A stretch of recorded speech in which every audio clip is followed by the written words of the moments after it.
With the World Cup kicking off and some really cool stadiums being hosted, I decided to recreate some of them in Minecraft. These stadiums are technological marvels, utilizing aerodynamics to keep themselves cool, which is a hallmark of Arab world architecture. We'll be focusing on the Lusail Iconic Stadium, which will host the World Cup final. Let's run through the stadium, the tournament thus far, and what will happen going forwards. If you do end up enjoying this video, make sure to subscribe and like the video if you did like it. Our two finalists are France and Argentina. Let's have a little rundown of how they got here. Messi's Argentina opened the tournament with a historical upset against Saudi Arabia, with the offside trap of Saudi Arabia keeping Lautaro Martinez off the score sheet. With qualification in question, tactics were changed, and against Mexico, Messi procured a moment of magic to break the deadlock. Since that goal, the offense and midfield has looked so much more fluid, and they've really grown into the tournament. They beat Poland easily, dominated Australia except in the final 15 minutes, up until the Netherlands game. For the first 80 minutes of that game, it was relatively smooth sailing when they were up 2-0, but Wout Weghorst clutched up, and a brilliant free kick routine in the last minute sent the match to extra time and eventually to penalties. Two massive saves from Emi Martinez gave Argentina the victory, and they went on to steamroll Croatia in the semifinals. France have had it a bit easier, beating the Australians and Danes in the group and rotating their side for a loss against Tunisia. They qualified first and beat Poland quite easily, and they were the better side against England, even though Harry Kane probably should have taken that game to extra time. Against Morocco, they did give Morocco the ball, and despite being limited in their attacking opportunities, they were very clinical in the opportunities they did get, and they were extremely strong in not letting Morocco really get a good crack at goal. When this video comes out, the final will be about to begin, and my pick is a tense Argentina win. I feel like they'll be able to win the midfield battle, and are tactically smart enough to keep counterattacks to a minimum.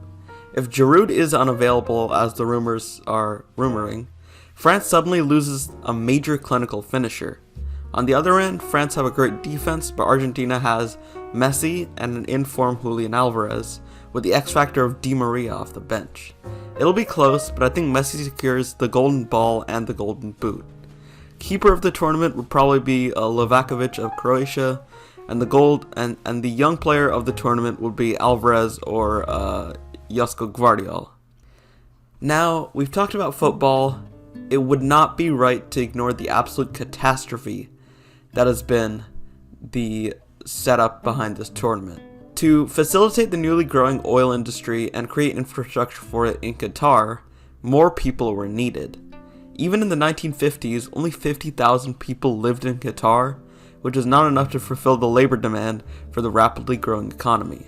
So they imported labor from other countries, mainly poor and developing countries in Asia like India, Pakistan, and the Philippines. It's happened at such a rate now that the migrant labor force makes up 94% of all workers in the country and nearly 80% of all people in the country.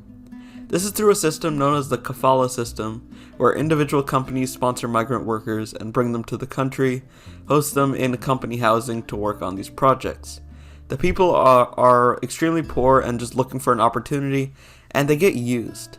On the surface, contracting labor isn't the worst thing, but they're treated awfully.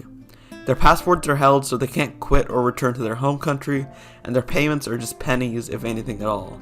These payments are also often sent to the families back home, leaving the actual workers themselves with nothing to survive off of. This brings us to the Lusail Stadium, which will host 6 group stage games, a round of 16 match, a quarterfinal, a semi-final, and the World Cup final. If you go back just 100 years, the area of Lusail was a tiny fishing village home to just a few people. For most of the 20th century, Lusail stayed that way until the early 2000s, when a plan to build a massive planned city was passed. It was planned to host nearly 500,000 people, with half of those being residents and the other half workers and facilitators. This planned city has been under construction since, and when the World Cup came to Qatar in 2010, plans for several stadiums to host the match were drafted. In 2017, construction on the Lusail Iconic Stadium began, and it was constructed by thousands of migrant workers, around 20,000. They're forced to work inhumane hours in the burning heat of Qatar, being paid pennies, and being housed without proper facilities, all while working to build marvels of modern engineering. The same year, in 2017, Qatar officially repealed their kafala system and claimed to implement a plan to limit working hours, give paid days off, and more. But due to loose regulation and implementation, these changes really haven't done much to alleviate these problems. The construction of the stadium was completed last year, and in all fairness, it really is a technological marvel. It's shaped in a certain way so that hot air is passed over, and so the sun is kept off the pitch in the stands for most of the day. It has an 80,000 person capacity, which is huge, making it one of the largest in the world, even though it probably won't be used as much after the World Cup, which kind of seems like a waste. The stadium and the city itself are designed to be very sustainable, recycling water and being walkable and convenient. But despite these amenities, we can't forget the blood, sweat, and tears of hundreds of dead workers which went into constructing the city and stadium for the future.